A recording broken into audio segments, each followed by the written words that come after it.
Chapter के शुरुआत में हमें उस रात का सीन दिखाया जाता है जिस रात वांग जुन ड्रंक था।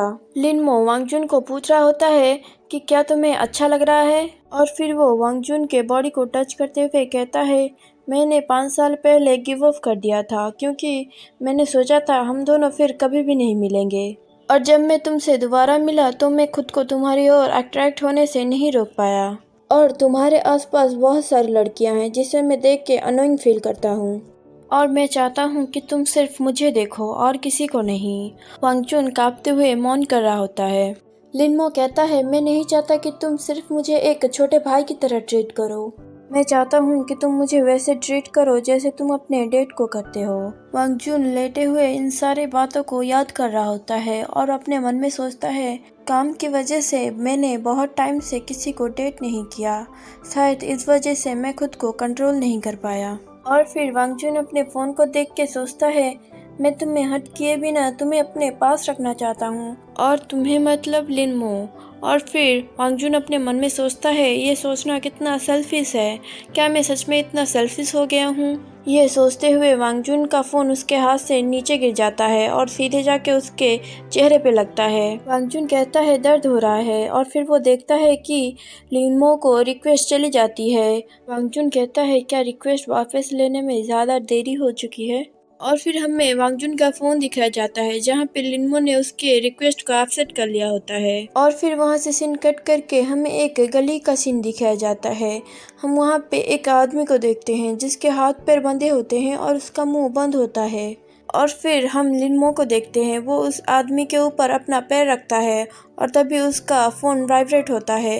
वो अपने फ़ोन को देखता है जिसमें वांग जुन ने उसे रिक्वेस्ट भेजा होता है। वो उस रिक्वेस्ट को एक्सेप्ट कर लेता है और फिर वो उस आदमी के पास जाके बैठ जाता है। वो कहता है, तुम एक क्रिमिनल हो, तुमने क्राइम किए हैं और फिर भी तुम इतने ज़्यादा डर रहे हो। और फिर लिनमो उसके मुंह से टेप हटा देता है। वो आदमी कहता है, मुझसे दूर रहो और मुझे जाने दो। लिनमो कहता है, तुमने कुछ करने से पहले मेरे ऊपर रिसर्च क्यों नहीं किया, और अगर तुम मुझे फंसाना चाहते हो तो अपने क्राइम को थोड़ा रियलिस्टिक बनाओ, और तुमने बहुत सारे मिस्टेक किए हैं। और फिर लिनमो उस छुरी से उस आदमी के रस्सियों को काट देता है। इस चीज को देख के वो आदमी चौंक जाता है। लिनमो उस आदमी के चेहरे को पकड़ते हुए कहता है, तुम मुझे बताओ कि तुम्हें किसने भेजा है, बदले में मैं तुम्हें एक सीक्रेट बताऊंगा। वो आदमी कहता है, ठीक है। और फिर वहाँ से सीन कट करके हमें मिन का सीन दिखाया जाता है जहाँ पे एक आदमी मिन को कुछ डॉक्यूमेंट देते हुए कहता है, बार केस से जुड़े हुए हर एक इंसान की इंफॉर्मेशन इसके अंदर है। और फिर वो आदमी पैसे को देखते हुए कहता है, अमीर इंसान के साथ काम करना कितना अच्छा है। मीन अपने मन में सोचता है, मर्डरर ने विक्टिम को बहुत ज़्यादा अमाउंट में अल्कोहल इंजेक्ट किया और ये चीज़ कम समय में ही इंसान की जान ले लेती है, और पोस्टेरियर ऑरिकुलर इंसान के हेयरलाइन से जुड़ी होती है जिस वजह से उसे ढूंढना मुश्किल है। फॉरेंसिक एक्सपर्ट भी पहली बार में उस पिन होल को ढूंढ नहीं पाते। और फिर मिन फाइल को ओपन करता है और उस फाइल को देखते हुए सोचता है, यहाँ पे बहुत सारे लोग हैं अलग अलग सोशल बैकग्राउंड के साथ। और फिर मिन एक फ़ोटो को देखता है जिसमें एक कार होती है। वो वहाँ से भागते हुए अपने कार के पास जाता है और उसमें बैठ के कहीं पे जाने लगता है। वो अपने मन में सोचता है, ये तो वही कार थी जिस कार से उस लड़की का एक्सीडेंट हुआ था, और जिस बार में मर्डर हुआ वहाँ पे भी वो कार थी।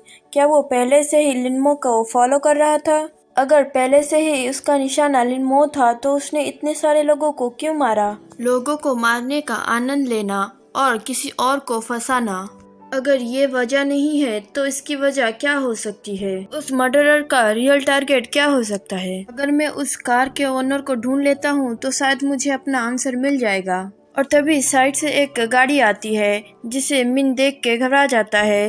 वो गाड़ी मिन के कार को टक्कर मार देती है और फिर हम मिन को देखते हैं जो बेहोश हो चुका होता है। और फिर हम उस आदमी को देखते हैं जो अपने गाड़ी से बाहर निकलता है और मिन के कार के ऊपर आ जाता है। उसके हाथों में एक बेसबॉल स्टिक होता है जिससे वो मिन के ऊपर हमला कर देता है। और फिर हमें पास्ट का सीन दिखाया जाता है जहाँ पे लिनमो से कह रहा होता है, पुलिस ऑफिसर मिन को पहले से तुम्हारे क्राइम का एविडेंस मिल चुका है, तो तुम्हें पता है कि तुम्हें क्या करना है और तुम चाहो तो उस एविडेंस को डिस्ट्रॉय कर सकते हो। और फिर हमें कार का सीन दिखाया जाता है जिसकी कोई फोटो ले रहा होता है।